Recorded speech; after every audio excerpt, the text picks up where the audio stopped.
Hello friends, welcome back to my channel SRK drama explain. Friends, ये video मैं लोगों के एंटरटेनमेंट के लिए बनाती हूँ, so please watch full, share, subscribe and like this video.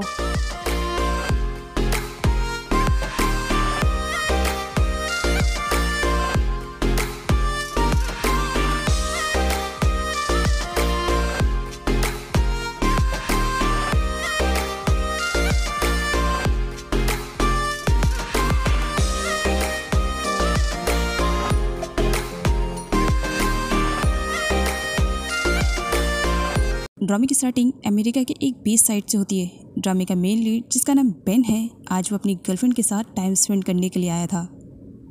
Ben को उसकी फैमिली वाले थाईलैंड भेज रहे हैं उसकी ग्रेजुएशन को कंप्लीट करने के लिए, जिस पर होप का कहना था, बेन मुझे इस तरीके से अकेले छोड़कर मत जाओ, मैं क्या करूँगी तुम्हारे बिना, प्लीज़ मुझे भी साथ लेके जाओ। इस पर बेन कहता है, तुम्हें ये बोलने की ज़रूरत नहीं है, मैंने डिसाइड कर लिया है, तुम्हारे बिना तो मैं कहीं पर भी नहीं जाने वाला हूँ। जिस पर होप खुश होती है। किसी का कॉल आने पर बेन कॉल को रिसीव करने वाला था, होप मना करती है, मत रिसीव करो ना, आज टाइम हम दोनों का है। लेकिन फिर भी बेन इम्पॉर्टेंट कॉल है कहकर रिसीव करता है। नेक्स्ट सीन में एक गैंग को दिखाया जाता है, जिसके बॉस का नाम है डैन। डैन ने यहाँ पर किसी का मर्डर कर दिया है और बेन जब इसे देखता है तब बेन कहता है, प्लानिंग में ये नहीं था, तुमने उसे मार क्यों दिया? डैन कहता है, क्योंकि इसने मेरे डैड के लाइफ में प्रॉब्लम्स क्रिएट करने की कोशिश की, तो इसी वजह से इसे मारना ही पड़ा। बेन कहता है, अब तुमने इसका मर्डर कर दिया है तो पुलिस इंक्वायरी करेगी। बेन डर रहा था, जिस पर डैन कहता है, डरपोक कहीं के, जाओ और अपनी गर्लफ्रेंड की गोद में सो जाओ, बस डरते ही रहोगे। जिस पर बेन कहता है, मैं डर नहीं रहा हूँ, एक्चुअली ग्रेजुएशन की वजह से मुझे होप से दूर जाना पड़ेगा। जिस पर डैन गन शो करते हुए कहता है, इस गन को देख रहे हो, मैं तुम्हें हमेशा हमेशा के लिए सबसे दूर कर सकता हूँ। इसी वजह से मेरी गैंग में मुझसे ऊपर बात करने की कोशिश भी मत करना, मैं जो करूँगा वही होएगा और तुम्हें भी करना पड़ेगा। याद रखना, दोबारा मुझसे ज़बान लड़ाने की कोशिश भी मत करना।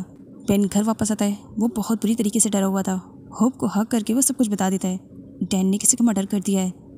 अब होप भी डरी हुई थी, इसी वजह से वो बेन को सजेस्ट करती है कि उसे डैन की गैंग को छोड़ देना चाहिए, साथ ही ये भी कि उसे थाईलैंड वापस चले जाना चाहिए। जिस पर बेन कहता है, मैं अकेले तुम्हें छोड़ करके कहीं नहीं जाऊँगा।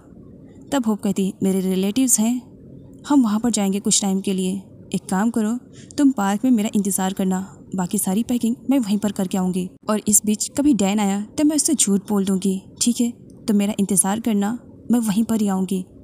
बेन तैयार हो जाता है। अब यहीं पर सीन कट हो जाता है और अगली सीन में होप को पैकिंग करते हुए दिखाया जाता है। वो फटाफट पैकिंग कर लेती है, अपना भी और बेन का भी, पासपोर्ट वगैरह भी रख लेती है। होप काफ़ी अनलकी निकलती है, उसके जाने से पहले वहाँ पर डैन पहुँच जाता है, जो उसे गॉर्जियस बोलता है और सीन यहीं से कट होता है। बेन होप के आने का इंतज़ार कर रहा था, काफ़ी टाइम होने के बाद होप तो आती है, लेकिन उसकी कंडीशन काफ़ी ख़राब थी और ये सब किया था डैन ने। डैन वहाँ पर आता है, तब वो कहता है, तो भागने की प्लानिंग चल रही थी, मेरी गैंग को छोड़ना चाहते हो, तो इसके लिए तुम्हें मरना पड़ेगा। और ये कहकर वो बेन का गला दबाने लगता है। बेन भी अपनी तरफ से पूरी कोशिश करता है अपनी जान बचाने के लिए, और इस चक्कर में बेन डैन के गन से ही डैन को शूट कर देता है, लेकिन डैन मरता नहीं, क्योंकि गोली सिर्फ उसकी बॉडी से टच करके निकलती है। डैन को बुरा लगता है कि मेरी गैंग में शामिल होने के बाद इसने मेरे रूल्स एंड रेगुलेशन को फॉलो नहीं किया और इसकी इतनी हिम्मत मेरे ही गन से मुझे शूट करना चला है। डैन बेन को वार्न करता है कि वो उसकी लाइफ को पूरी तरीके से स्पॉइल कर देगा। साथ ये भी कहता है कि उसके बैक साइड पे जो उसकी गॉर्जियस गर्लफ्रेंड खड़ी है, डैन उसे भी अपना बना लेगा। पुलिस के आने की वजह से बेन का कंसंट्रेशन हट जाता है, डैन गन छीन लेता है और शूट कर देता है, लेकिन सामने होप आ जाती है, जिसकी वजह से बेन की तो जान बच जाती है, लेकिन गोली सीधा होप को जाकर के लगती है। होप अपनी आखिरी सांसें ले रही थी। बेन होप से कहता है कि वो ज़्यादा टेंशन न ले, क्योंकि सही टाइम पर वो उसे हॉस्पिटल लेकर के जाएगा, लेकिन ऐसा नहीं हो पाता है। हॉस्पिटल जाने से पहले ही होप अपना दम तोड़ देती है। उस वक्त बेन के पास कोई भी नहीं था जो उसे संभाल सके। नेक्स्ट सीन में बेन होप के ग्रेव पर जाता है।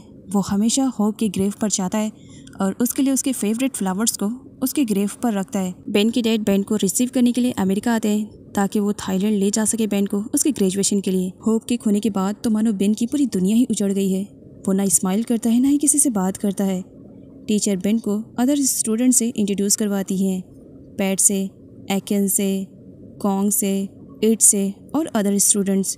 यहाँ पर दिखाया जाता है उन अदर स्टूडेंट्स को बिल्कुल भी पढ़ाई के लिए पॉजिटिव नहीं दिखाया जाता है। उन्हें बस फन करना था, क्योंकि उनका कहना था कि अभी लाइफ इंजॉयमेंट की है तो स्टडी कहाँ से करना, इंजॉयमेंट कर लेते हैं एंड एग्ज़ाम से पहले अच्छे से स्टडी कर लेंगे। अकिन बाइक रेस लगाता है, जहाँ पर अचानक से पुलिस की रेड पड़ जाती है। सारे बाइकर्स बॉय को वहाँ से भागना पड़ता है और इस चक्कर में अकिन को अपनी बाइक छोड़ करके अपनी जान बचानी पड़ती है ताकि वो पुलिस स्टेशन ना जाए। और ऐसा करने पे बेन ने हेल्प की थी, तो अकिन को जहाँ बेन को थैंक्स बोलना चाहिए था, तो अपनी बाइक ना मिलने की वजह से वो बेन पर भड़का हुआ था और उसके साथ फाइट कर रहा था। जहाँ स्टूडेंट्स को उन दोनों की फाइटिंग को छुड़ाना चाहिए तो वहीं एक दूसरे के लिए चेयर अप कर रहे थे। सही टाइम पर टीचर आ जाती है और सिचुएशन को अपनी तरीके से हैंडल करती है। वक्त इसी तरीके से बीतता है। सारे स्टूडेंट के साथ बेन जैसे तैसा करके मैनेज करता है और अपनी ग्रेजुएशन को कंप्लीट करता है। नेक्स्ट सीन में ड्रामे की मेन लीड को दिखाया जाता है, जिसका नाम मुक है।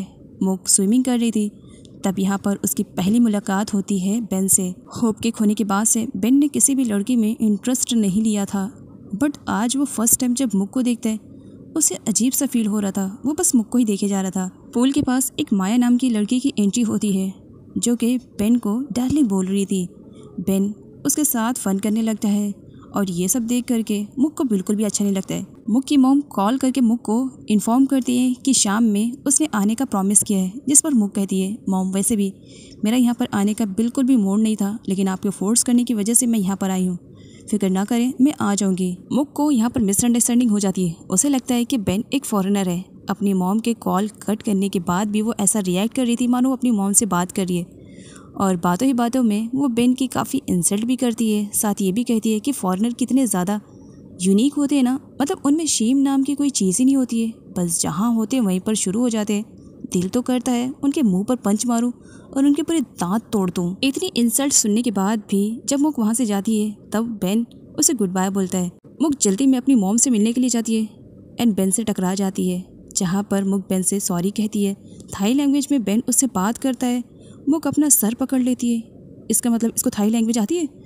और पुल के पास मैंने जो कुछ भी कहा इसका मतलब इसने सुन लिया था। बेन स्माइल करते हुए मुक से कहता है कि जब वो अपनी मॉम से बात कर रही थी तो बहुत ही ज़्यादा प्रीटी लग रही थी, बिल्कुल उसकी मॉम की तरीके। मुक भड़क जाती है। बेन मुक से कहता है, आगे का रास्ता जरा अच्छे से देख कर जाना, हो सकता है तुम्हारा पैर कहीं स्लिप हो जाए और गिर जाओ तो तुम्हारे दांत ऑटोमेटिकली पूरे टूट जाएंगे, तोड़ने की भी ज़रूरत नहीं पड़ेगी। मुक को बेन काफ़ी क्रेजी लगा। वो इसके बारे में अपनी मॉम को भी बताती है। मुक की मॉम मुक को सरप्राइज़ देती है, जिसमें एक रिंग थी। मुक को रिंग बहुत ही ज़्यादा पसंद आती है, क्योंकि वो बहुत ही ज़्यादा ब्रांडेड कंपनी की रिंग थी। मुक की मॉम कहती है, ये तुम्हें पसंद आई ना? जिस पर मुक कहती है, ना बोलने का तो कोई सवाल ही नहीं है, मेरी फेवरेट रिंग है।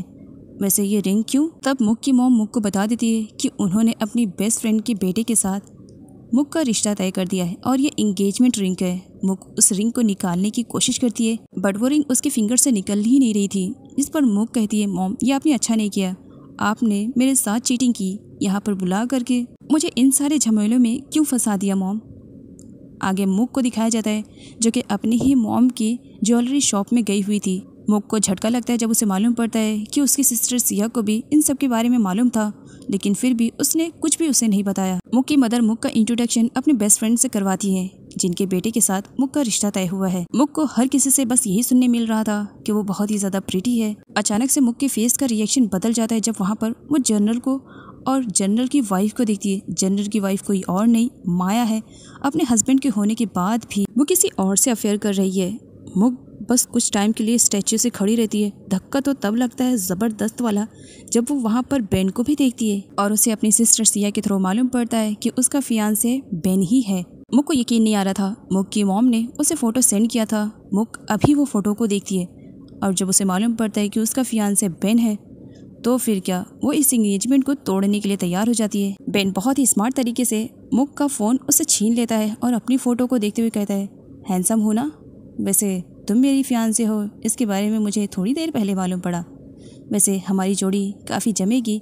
मुक उसे साइको बोल करके चली जाती है, लेकिन बाद में रियलाइज़ होता है मेरा फ़ोन। वापस फ़ोन लेने के लिए जाती है।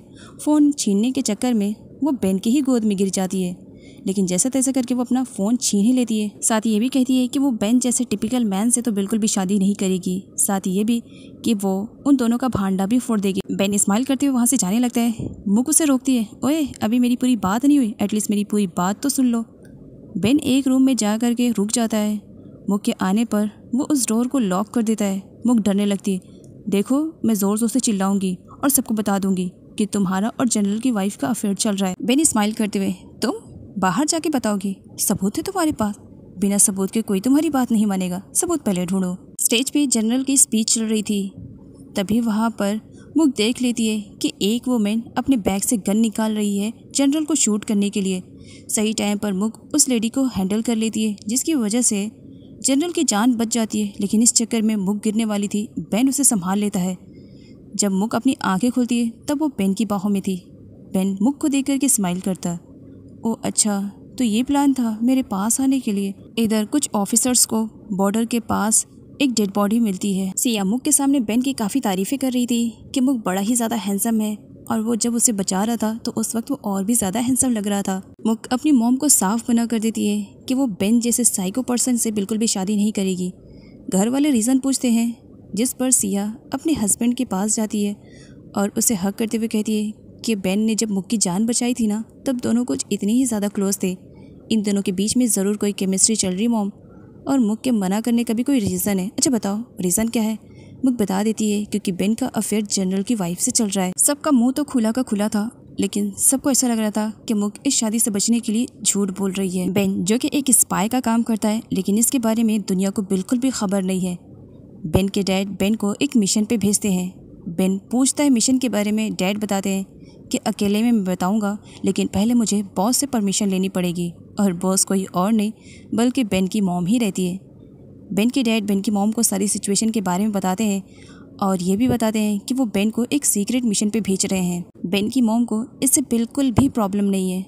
उनका बस यही कहना था कि बेन अपने काम पर फोकस करे, ठीक है, लेकिन जहाँ बात उसकी जान की आए और उसकी सिक्योरिटी की आए तो वो पहले अपनी सिक्योरिटी और सेफ्टी देखे, उसके बाद फिर अपने वर्क को देखे। बेन के डैड बेन को टर्न होने के लिए कहते हैं। यस बॉस बोल करके बेन टर्न हो जाता है, और बेन के डैड उसकी मॉम को टाइटली हग करके थैंक्स बोलते हैं। बेन अपने डैड से कहता है, क्या अब मैं वापस टर्न हो सकता हूँ?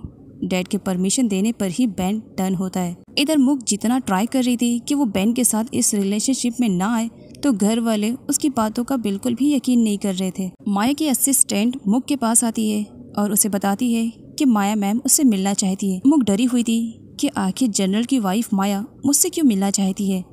असिस्टेंट से वो माया की बिहेवियर के बारे में बात करती है। मुक जब आती है तब उसकी मुलाकात जनरल से होती है। जनरल मुक को पहचान जाते हैं। तुम तो वही लड़की हो ना लास्ट टाइम जिसने मेरी जान बचाई थी, तो बताओ मेरी जान के बदले में तुम्हें अगर कुछ भी चाहिए तो मुझसे मांग सकती हो, मैं तुम्हें हर चीज़ देने के लिए तैयार हूँ। मुक मना कर देती है, नहीं नहीं सर, मुझे किसी चीज़ की ज़रूरत नहीं है। तभी वहाँ पर जनरल की वाइफ माया आ जाती है। डार्लिंग, अगर मैं किसी चीज़ की डिमांड करूँ तो क्या तुम दिलाओगे? जिस पर जनरल कहते हैं, तुम मेरी वाइफ हो, तुम एक बार मांग के तो देखो, सारी चीज़ें तुम्हारी रहेंगी। बेन के डैड बेन को मिशन के बारे में बताते हैं कि थाईलैंड में बॉर्डर के पार से कोई है जो कि ड्रग यहाँ पर सेंड कर रहे हैं, और उस ड्रग की वजह से बेकसूर लोगों की जानें जा रही है। इसके बारे में पता करना है कि आखिर ये सब काम कौन कर रहे हैं। माया मुक के हाथों में रिंग देखती है, तब उससे पूछती है कि क्या उसकी शादी हो चुकी है। मुक बताती है कि उसकी इंगेजमेंट हुई है। माया नाम पूछती है, मुक नहीं बताती है और रीज़न दे करके वहाँ से चली जाती है। बेन की मॉम और मुक की मॉम बस हर तरफ से यही कोशिश कर रहे थे कि दोनों बच्चे एक दूसरे के साथ टाइम स्पेंड करें, ताकि वो एक दूसरे को अच्छे से जान सके। दोनों को एक ही रेस्टोरेंट में इनवाइट किया जाता है। ये उनकी मॉम्स के प्लान थे। मुक बेन को देख लेती है, उसे साइको बोलती है और वहाँ से चली जाती है।